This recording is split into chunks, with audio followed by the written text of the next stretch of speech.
Vamos lá, turma. Então, ó, a aula de hoje eu vou falar sobre os efeitos da corrente elétrica. Deu muito certo porque a SED também está falando disso. E as aulas que tá vindo da SED nessa semana, as que eu acompanhei, eu achei muito boa. Então, vocês também podem aí acompanhar essa aula, a da SED e a minha. Não se assustem com a quantidade de atividades que entrou essa semana, tem aquelas que vale presença e vai ter uma minha, que é sobre esse conteúdo da aula de hoje, tá? Então, o que eu vou fazer? Eu vou começar retomando a aula anterior, fazendo um exercício, e depois a gente vai falar dos efeitos da corrente elétrica. Esse conteúdo é muito teórico, então ele é tranquilo, e aí, como o José Pedro já disse antes, dá até para resolver só consultando o livro e tudo mais, tá? Então, vamos lá. Na aula anterior, a gente fez alguns exercícios sobre o número de elétrons, tá? Então, ó, calcule o número de elétrons que atravessam o peito de um ser humano reanimado por um desfibrilador durante 2 minutos com uma corrente de 0,3 ampere. Então, olha quanta informação. Primeiro, nós temos aqui uma informação que é a referente a minutos. Tem 2 minutos. Deixa eu deixar isso aqui transparente. Só um pouquinho. Eu devia ter feito isso antes, mas eu esqueci. Vamos lá, vou deixar bem transparente para vocês conseguirem enxergar o destaque. E, ok. Olha lá, então uma das nossas informações é 2 minutos.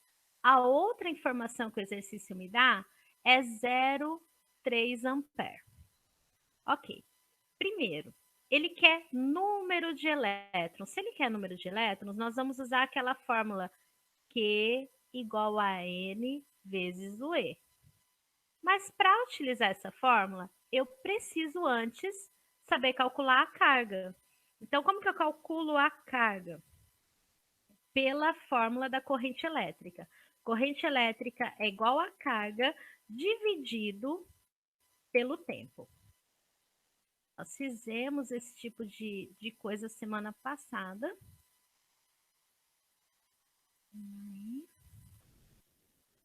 E agora que eu não me lembro como é que eu faço para sublinhar. Deixa eu ver. O que eu tenho aqui, então? Eu tenho que a carga, que a corrente elétrica é de 0,3 ampere. A carga é o que eu quero encontrar e o tempo que foi me dado é um tempo de 2 minutos.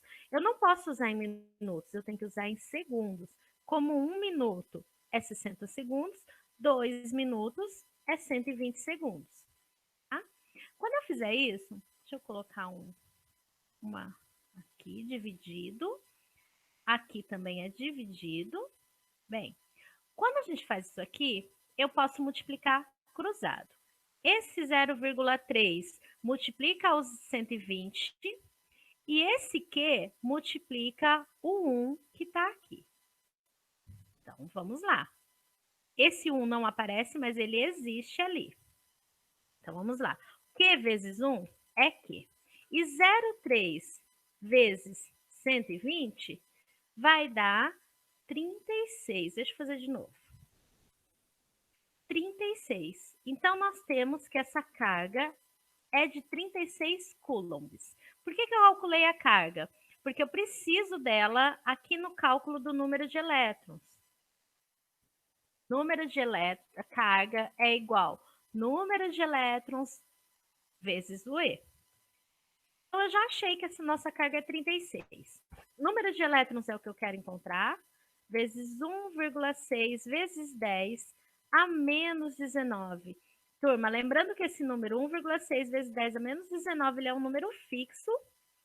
É o quanto vale um único elétron. Tá?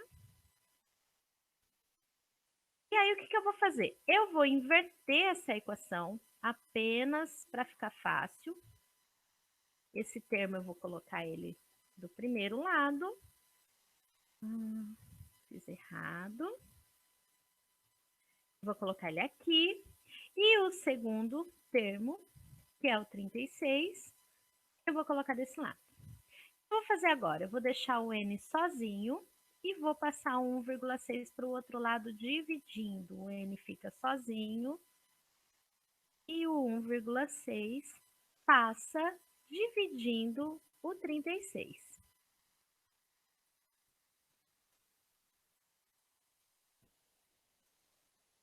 Tá? Pronto. Então, é uma divisão. Deixa eu colocar aqui, ó. Passou dividindo. Então, vamos fazer a parte numérica. 36 dividido por 1,6. Isso vai me dar 22,5. Então, vou fazer aqui na frente. Ver se eu consigo fazer aqui na frente. Não vou. N igual 22,5. Esse 10 a menos 19, ele passa para o termo de cima trocando o sinal para positivo, ele fica mais 19. Isso foi uma coisinha que vários de vocês erraram numa das tarefas que eu coloquei do primeiro trimestre, tá? Então, olha aqui, retomando a aula anterior, como que nós calculamos aí cálculo da corrente elétrica, exercícios envolvendo o cálculo da corrente elétrica, tá? Eu vou organizar. E aí a gente já começa o conteúdo. Epa, pronto. Aqui também, só vou organizar. Na verdade, esse conteúdo aqui, essa questão do cálculo, é da tarefa 2, não é da tarefa 3. A tarefa 3, vou começar agora. Então, a gente vai estudar os efeitos da corrente elétrica. São 5, mas nós vamos, assim, vou tentar passar por eles mais rápido, tá? Efeito térmico, luminoso, magnético, químico e fisiológico. A maioria disso aqui vocês já conhecem, tá? Olha lá. Efeito térmico. Pessoal, só um minutinho que meu filho tá me chamando. Tiveram algum dia aquelas lâmpadas de filamento de tungstênio. São lâmpadas que, além de aquecer, elas, além de dar a luminosidade, elas também aquecem, e aquecem muito. Se ficar ligado, a gente não consegue ir lá colocar a mão nessa lâmpada, ela aquece bastante, tá? Então, por que acontece esse aquecimento? Como que a passagem da corrente elétrica provoca aquecimento em alguma coisa? Imaginem vocês que toda vez que eu forneço alguma energia para um átomo, esse átomo vai vibrar muito mais, as moléculas, né, vibram muito mais, os elétrons ficam super agitados e começam a se colidir. E essa colisão provoca um aumento da temperatura. É assim que a energia elétrica provoca aumento da temperatura de um corpo qualquer. E a gente chama isso de efeito Joule. Observem aqui, ó. Quanto mais elétrons eu tenho num condutor e mais energia passar sobre ele, esses elétrons começam a ficar super agitados. E essa agitação aumenta o calor. Então, é uma questão de energia cinética, que tem a ver com o movimento dos elétrons presentes nos átomos, e esse movimento, essa vibração dos elétrons provoca um aumento da temperatura do corpo. Isso é o efeito Joule. Exemplo aí que aparece no nosso cotidiano que vocês têm em casa. A maioria de vocês tem isso aqui em casa. Um chuveiro elétrico, nesse frio, é aquele que a gente deixa ligando, só cai 2 pinguinhos, né? Se você virar uma meia rodada a mais na torneira, já ferra tudo, né? Aqui em casa a gente tem que ter que regular, de 2 para a direita, 1 para a esquerda, para dar aquela água bem quentinha. Os chuveiros elétricos funcionam aí com o aquecimento da resistência do chuveiro, e essa resistência, ao ser aquecida, transfere o calor para a água, então sai a água quentinha. O ferro elétrico é um exemplo aí de instrumento, de equipamento que é a passagem da corrente elétrica provoca o aquecimento, o secador de cabelo. Uma churrasqueira elétrica, ela tem até muito fácil da gente enxergar aquele filamento que fica incandescente, inclusive. E isso, então, tem muitos equipamentos no nosso cotidiano que é presente o efeito Joule, que é quando uma resistência aquece, e aí nós temos aí a passagem da corrente elétrica provocando o aquecimento do equipamento. É bem útil no nosso dia a dia. Efeito luminoso. Vamos falar aí das lâmpadas agora. Então, quando a corrente elétrica atravessa um gás sob baixa pressão, ela provoca esse efeito luminoso. Isso é muito comum nas lâmpadas do tipo fluorescente. As lâmpadas do tipo fluorescente, elas contêm nesse bulbo aqui uma amostra gasosa, geralmente é potássio, ou fósforo, ou até mercúrio em alguns casos. Depende da tonalidade da cor que eu quero adquirir, então. E quando a corrente elétrica passa por esse gás, ela provoca o movimento dos elétrons desse gás. E esse movimento dos elétrons gera uma onda de luz que chega até nossos olhos. Então, assim que funciona este efeito luminoso. De maneira parecida, mas não igual, nós vamos ter aqui, ó, as lâmpadas de LED, tá? Lâmpada de LED não tem um gás lá dentro. Ela tem um diodo, gerador de eletricidade. Geralmente é de silício esse diodo. E também provoca movimento dos elétrons. Quando a corrente passa por ali, provoca um movimento dos elétrons e isso gera uma onda de energia, né, uma onda de luz. Lembrando de onde vem essa onda? Aqui nós temos um exemplo de um átomo. E o que eu tenho? Quando eu forneço energia para um átomo, esse elétron consegue saltar de uma órbita no átomo, tem a eletrosfera, ele salta de uma órbita mais interna para uma órbita mais externa, quando eu forneço energia. Mas ele não fica lá para sempre. Este elétron retorna à sua origem. Olha ele retornando. Quando ele retorna à sua órbita de origem, ele vai liberar essa energia na forma de uma onda eletromagnética que chega aos nossos olhos como a luz. Então é daí que vem a luz. Nossa física lá do segundo ano, que nós já estudamos. Nós estudamos no segundo ano a formação da luz, imagem, espelhos. Então eu acho que eu devo ter falado um pouquinho disso para vocês. Tá? Então, movimento nessas dois tipos de lâmpada, o que está chegando aos nossos olhos não é o aquecimento como é na lâmpada de tungstênio, não é como nessa primeira lâmpada. Nós estamos enxergando uma onda eletromagnética decorrente do movimento dos elétrons nos átomos desse material que constituem as lâmpadas. E aí vem aquela discussão. Qual lâmpada a gente tem que usar?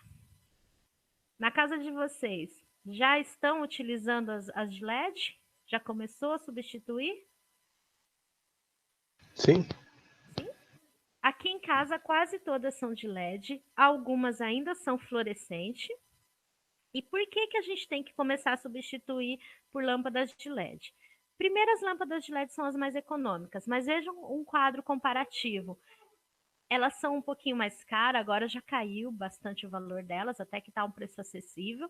Mas olha só, as de LED, elas duram muito mais, cerca de 15 anos.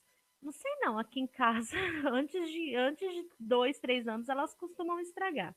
Mas ó, uma boa lâmpada de LED, ela deve durar cerca de 15 anos. Ela consome muito menos em relação às outras. Observem que a lâmpada comum, que é a de tungstênio, como ela produz luminosidade e também calor, ela é uma lâmpada de alto consumo. A fluorescente aí consome bem menos, mas a de LED tem uma redução muito maior, tá? Então a economia vai ser sempre encontrada ali na lâmpada de LED e ela é uma lâmpada que emite pouco calor. Por esse é o motivo que ela é mais econômica. Tem outra coisa.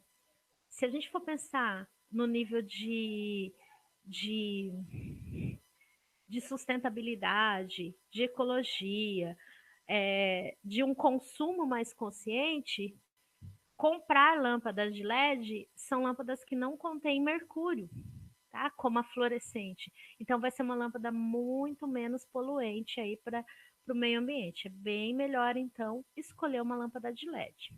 Okay? Na escola também já está trocando as fluorescentes por LED já faz um certo tempo. Vai queimando e a gente vai mudando. Tô indo muito rápido ou tranquilo? Tranquilo, prof. Então, Tranquilo. tranquilo? Gente, Professora, só que a Rayara mandou uma pergunta aqui nos comentários, aqui no chat. sim, pode falar. Ela perguntou por que a lâmpada comum ela tem um tom amarelado. Sim. Respondendo então a pergunta da Raira, a lâmpada comum ela vai ter um tom amarelado porque o filamento de tungstênio ele fica incandescente. Eu vou pôr aqui ó, na imagem.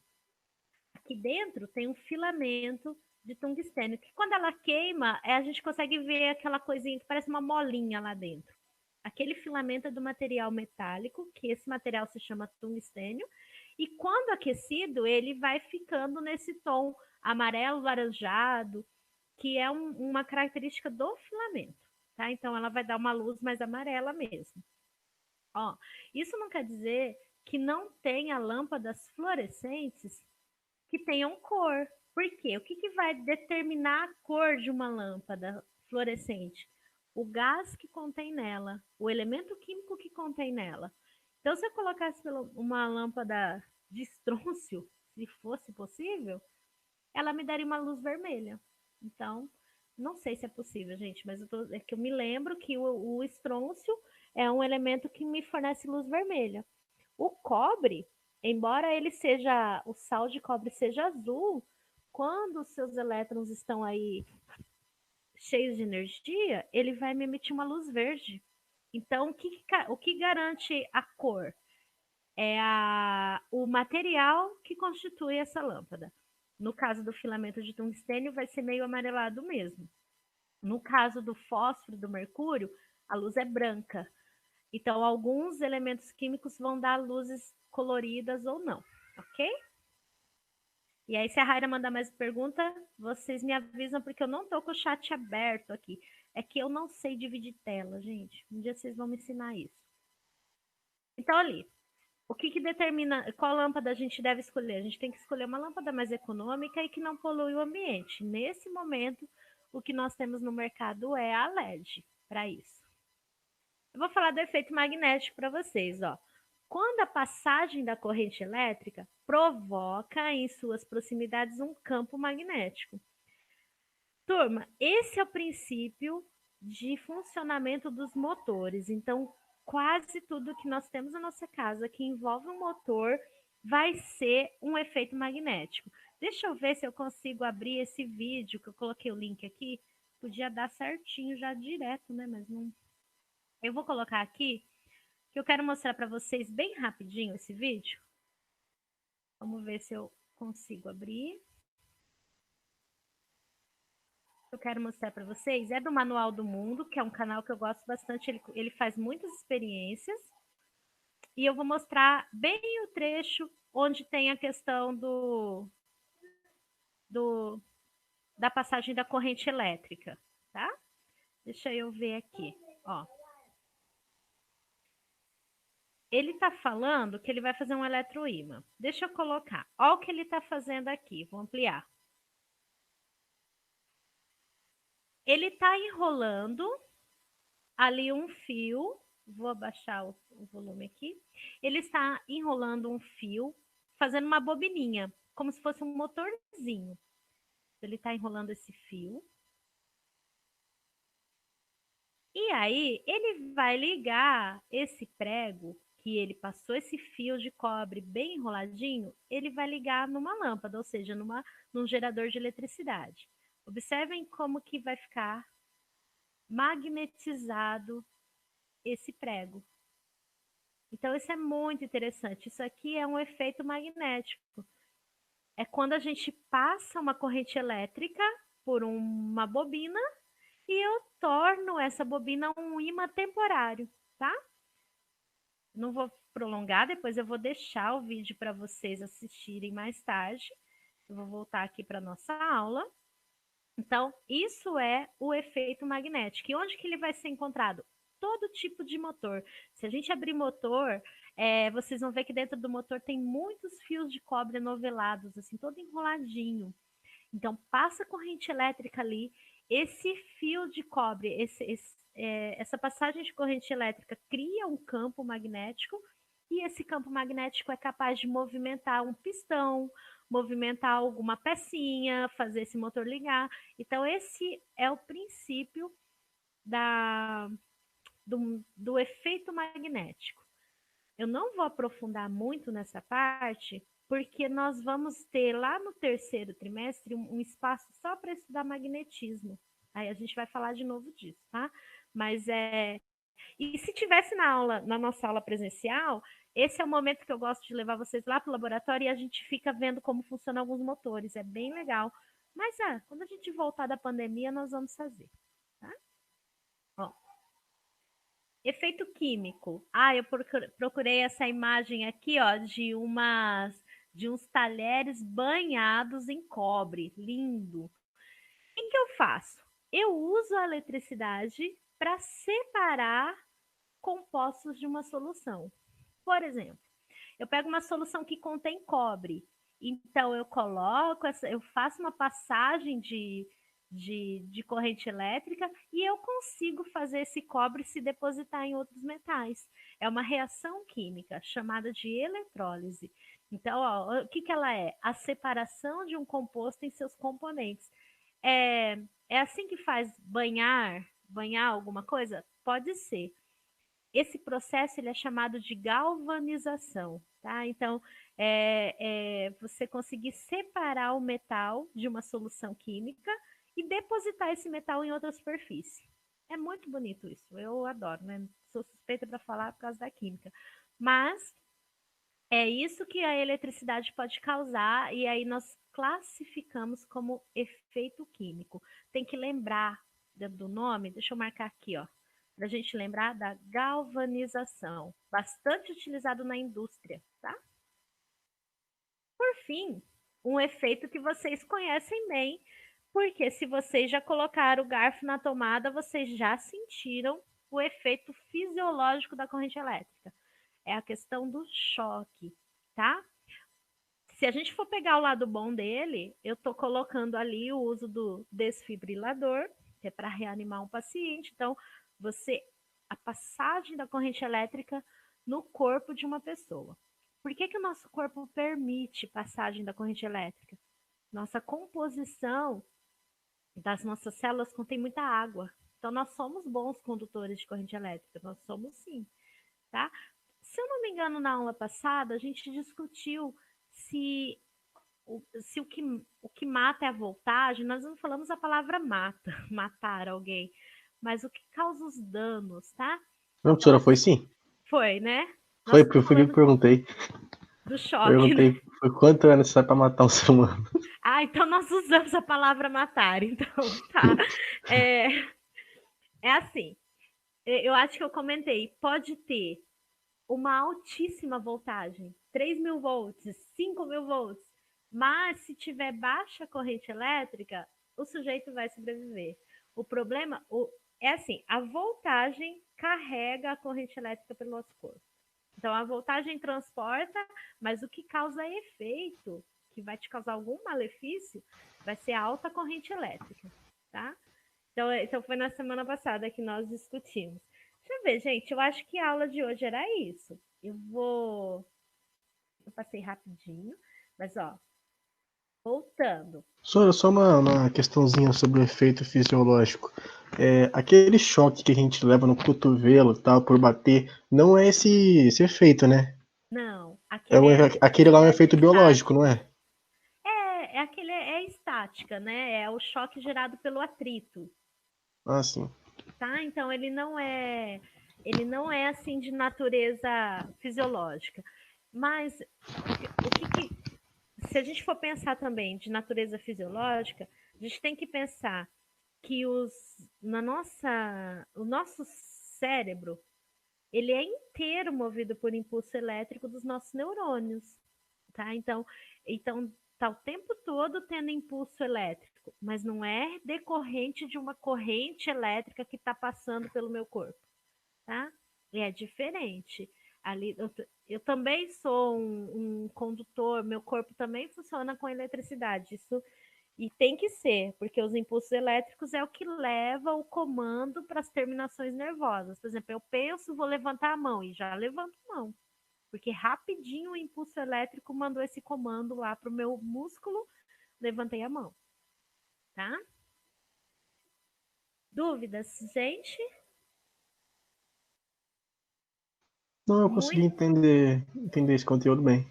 Esse conteúdo é fácil. Na verdade, eu não menti para vocês quando eu falei que a física do terceiro ano era mais fácil que a física do segundo ano. Eu falei isso para vocês. Ela é mais fácil. Então, ó, o que nós falamos na aula de hoje? Os efeitos da corrente elétrica, térmico, luminoso, magnético, químico e fisiológico. Sendo que esses três primeiros, eles são aí, eu acredito que são os de maior contribuição da indústria, tá? Então, nós temos ali, ó, tem muito equipamento que nós usamos no nosso cotidiano que utiliza essa capacidade de transformar energia em calor. Tem muitos equipamentos com, né, as lâmpadas, todo o funcionamento de lâmpada, iluminação, que transforma energia elétrica em luminosidade. E o efeito magnético é de longe muito usado porque ele está presente em todos os motores. Professora, eu tenho uma dúvida aqui sobre a lâmpada que você falou. Já Sim. percebeu quando a gente fica olhando para uma lâmpada por um certo tempo, a gente tira o foco dela, parece que tem uma bola de energia no símbolo da lâmpada, qualquer lugar que você olha? Eu Por que acho isso acontece? Eu acho que isso é uma interferência no seu olho. Isso também vai acontecer se você conseguir manter o seu olho fixo no sol. Também vai dar esse efeito. Tá? Então, eu acho que é a questão de tanta energia chegando. Precisa lembrar que tanto o sol quanto as lâmpadas, elas estão emitindo uma onda eletromagnética. E não existe ainda um consenso se nós, né, seres humanos, estando expostos a tanta radiação, a tanta onda para lá e para cá, tanto sinal de rádio, sinal de TV, tanto satélite, a gente não tem como saber se a gente está imune a isso.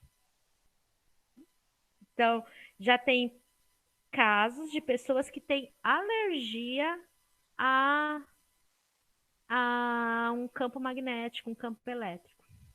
É, eu já vi falar também desse tipo de pessoa que não É. pode ficar exposta ao sol também por causa que da energia que o corpo tem da radiação, seja o sol, seja qualquer forma de luz, tem que ter uma lâmpada especial para esse tipo de pessoa, não é? É, então, tem casos de pessoas que se consideram aí alérgicas a tanta radiação. De fato, não tem nenhuma comprovação de que nós estamos imunes a isso. O que nós sabemos? A nossa geração usa muito tecnologia, nós estamos cada vez mais utilizando sinais que vêm por ondas e não por cabos e fios. Então, a gente usa muita coisa que vem por ondas e que nossa geração também tem altos níveis de câncer. Então, existe uma relação? Eu acredito que sim. Mas ainda eu não sou a especialista para falar sobre. Talvez a professora de biologia possa debater melhor esse assunto.